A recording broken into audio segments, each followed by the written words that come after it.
Story 2 of Christmas Eve and Christmas Day, 10 Christmas Stories, by Edward Everett Hale. Story 2, Christmas Waits in Boston, Part 2. Lycidas and I both thought, as we went into these modest houses to leave the children, to say they had been good, and to wish a Merry Christmas ourselves to fathers, mothers, and to guardian aunts, that the welcome of those homes was perhaps the best part of it all. Here was the great, stout sailor boy whom we had not seen since he came back from sea. He was a mere child when he left our school years on years ago, for the East, on board Perry's vessel, and had been round the world. Here was brave Mrs. Masury. I had not seen her since her mother died. "Indeed, Mr. Ingham, I got so used to watching then that I cannot sleep well yet o' nights. I wish you knew some poor creature that wanted me to night, if it were only in memory of Bethlehem." "You take a great deal of trouble for the children," said Campbell, as he crushed my hand in his, "but you know they love you, and you know I would do as much for you and yours." Which I knew was true. "What can I send to your children?" said Dalton, who was finishing sword blades. Ill wind was Fort Sumter, but it blew good to poor Dalton, whom it set up in the world with his sword factory. "Here's an old-fashioned tape measure for the girl, and a Sheffield wimble for the boy." "What, there is no boy? Let one of the girls have it, then. It will count one more present for her." And so he pressed his brown paper parcel into my hand. From every house, though it were the humblest, a word of love, as sweet, in truth, as if we could have heard the voice of angels singing in the sky. I bade Harry good night, took Lycidas to his lodgings, and gave his wife my Christmas wishes and good night, and coming down to the sleigh again, gave way to the feeling which I think you will all understand, that this was not the time to stop, but just the time to begin. For the streets were stiller now, and the moon brighter than ever, if possible, and the blessings of these simple people, and of the grand people, and of the very angels in heaven, who are not bound to the misery of using words when they have anything worth saying, all these wishes and blessings were round me, all the purity of the still winter night, and I didn't want to lose it all by going to bed to sleep. So I put the boys all together, where they could chatter, took one more brisk turn on the two avenues, and then, passing through Charles Street, I believe I was even thinking of Cambridge, I noticed the lights in Whittle's house, and seeing they were up, thought I would make Fanny a midnight call. She came to the door herself. I asked if she were waiting for Santa Claus, but saw in a moment that I must not joke with her. She said she had hoped I was her husband. In a minute was one of these contrasts which make life life. God puts us into the world that we may try them and be tried by them. Poor Fanny's mother had been blocked up on the Springfield train as she was coming on to Christmas. The old lady had been chilled through, and was here in bed now with pneumonia. Both Fanny's children had been ailing when she came, and this morning the doctor had pronounced it scarlet fever. Fanny had not undressed herself since Monday, nor slept, I thought, in the same time. So while we had been singing carols and wishing Merry Christmas, the poor child had been waiting, and hoping that her husband, or Edward, both of whom were on the tramp, would find for her and bring to her the model nurse, who had not yet appeared.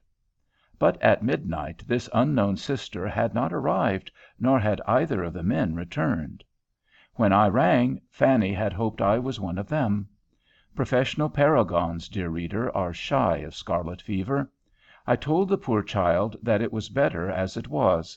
I wrote a line for Sam Perry to take to his aunt, Mrs. Masury, in which I simply said, "Dear mamma, I have found the poor creature who wants you tonight. Come back in this carriage." I bade him take a hack at Barnard's, where they were all waiting up for the assembly to be done at Papanti's.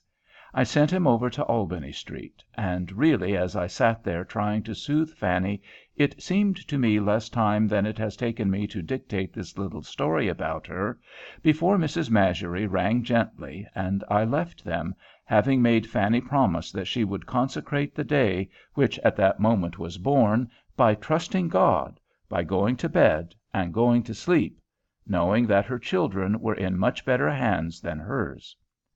As I passed out of the hall, the gaslight fell on a print of Correggio's Adoration, where Woodhull had himself written years before, Ut appareat iis qui in tenebris et umbri mortis positi sunt.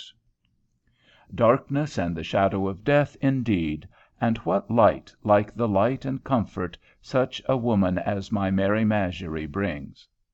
And so, but for one of the accidents, as we call them, I should have dropped the boys at the corner of Dover Street and gone home with my Christmas lesson.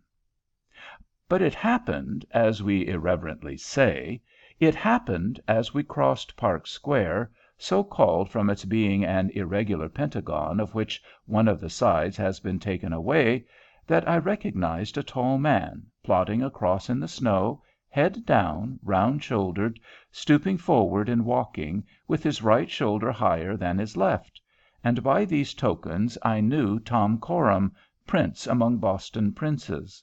Not Thomas Coram that built the Foundling Hospital, though he was of Boston too, but he was longer ago.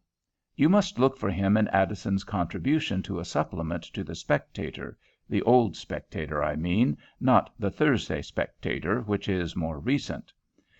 Not Thomas Coram, I say, but Tom Coram, who would build a hospital to-morrow if you showed him the need, without waiting to die first, and always helps forward, as a prince should, whatever is princely, be it a statue at home, a school at Richmond, a newspaper in Florida, a church in Exeter, a steam line in Liverpool, or a widow who wants $100.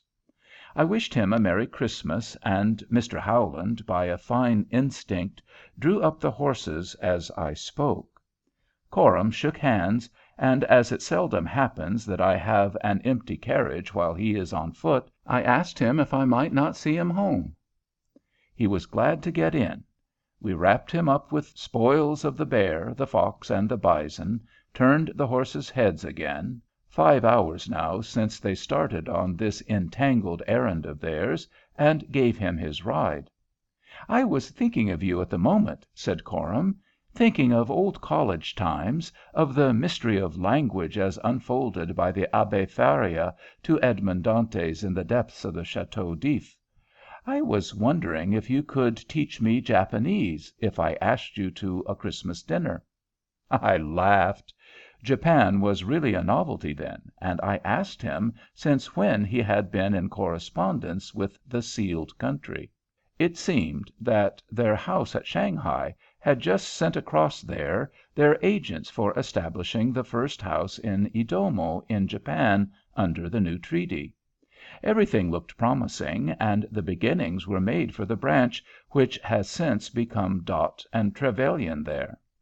Of this he had the first tidings in his letters by the mail of that afternoon.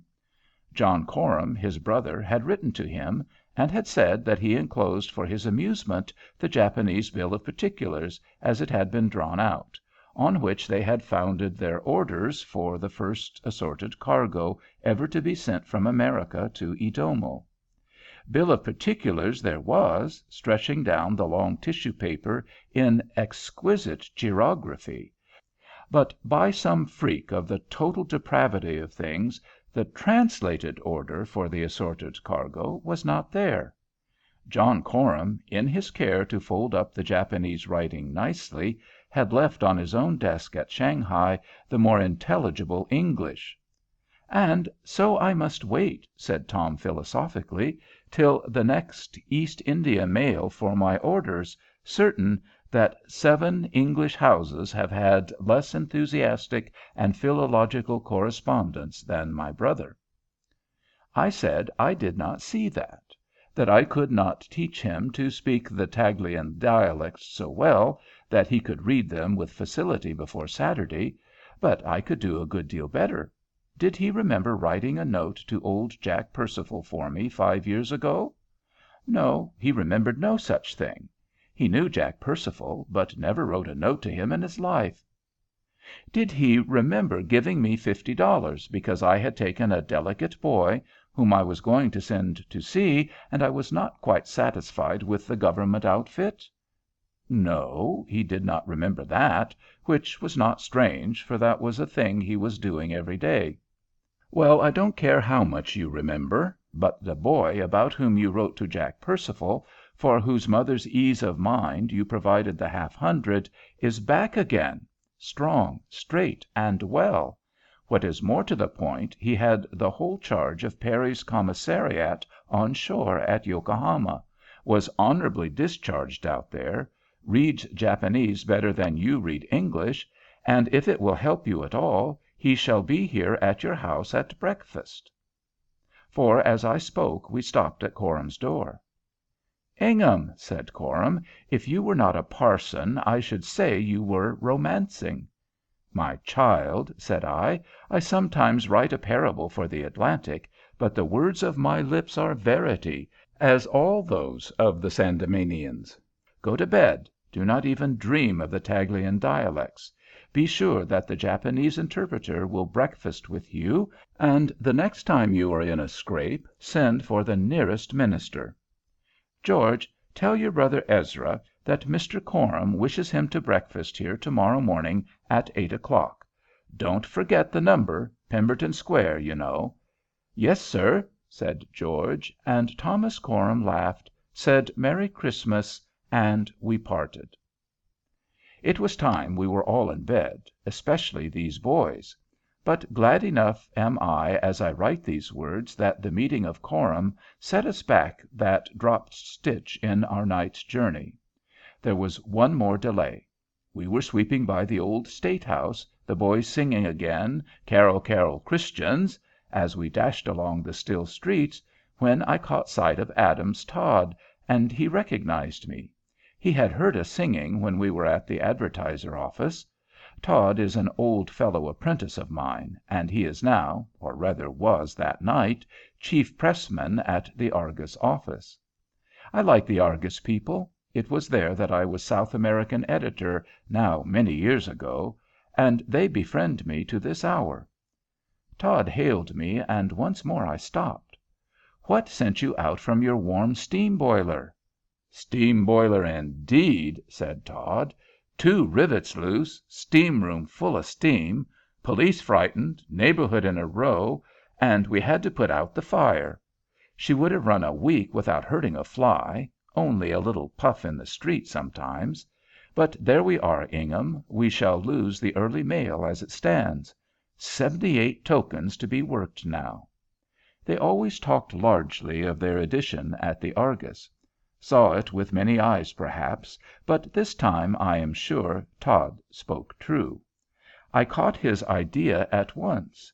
In younger and more muscular times, Todd and I had worked the Adams press by that fly wheel for full 5 minutes at a time, as a test of strength, and in my mind's eye I saw that he was printing his paper at this moment with relays of grinding stevedores. He said it was so. But think of it to-night, said he. It is Christmas Eve, and not an Irishman to be hired, though one paid him ingots. Not a man can stand the grind 10 minutes. I knew that very well from old experience, and I thanked him inwardly for not saying the demnition grind with Mantilini. We cannot run the press half the time, said he, and the men we have are giving out now. We shall lose all our carrier delivery. Todd, said I, is this a night to be talking of ingots, or hiring, or losing, or gaining? When will you learn that love rules the court, the camp, and the Argus office? And I wrote on the back of a letter to Campbell, come to Argus office, No. 2 Dassett's Alley, with 7 men not afraid to work. And I gave it to John and Sam, bade Howland take the boys to Campbell's house, walked down with Todd to his office, challenged him to take 5 minutes at the wheel in memory of old times, made the tired relays laugh as they saw us take hold, and then, when I had cooled off and put on my cardigan, met Campbell with his 7 sons of Anak, tumbling down the stairs, wondering what round of mercy the parson had found for them this time. I started home, knowing I should now have my Argus with my coffee. End of Project Gutenberg's Part 2.